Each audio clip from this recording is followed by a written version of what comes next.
या बातमीचे प्रायोजक आहेत Alandkar royal kids zone, shop number 4, Rahat centre, park Siddheshwar Peth, Solapur. नमस्कार, मी चंद्रशेखर पाटील, संस्थापक अध्यक्ष पुण्यश्लोक साम्राज्य संघटना, प्रदेशाध्यक्ष संघर्ष सेना। आज जिल्हाधिकारी कार्यालय येथे संघटनेच्या वतीने निवेदन देण्यात आलं।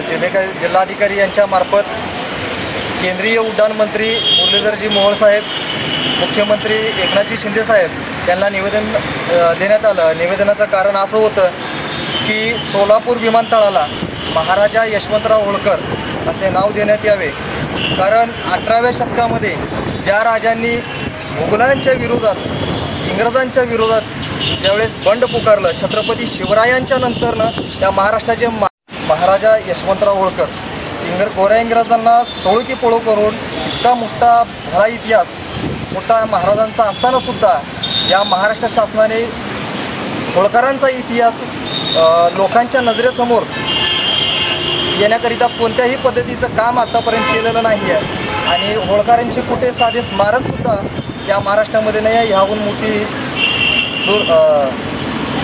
शोकांतिका या महाराष्ट्राची दुसरी कोणती नाही आहे। याच प्रश्नाचा अभ्यास आम्ही करून संघटनेच्या वतीने निवेदन देण्यात आलं की सोलापूर विमानतळास महाराजा यशवंतराव होळकर असे नाव द्यावं, अन्यथा संपूर्ण महाराष्ट्रभर नामांतराचा लढा संघटनेच्या वतीने उभा केला जाईल।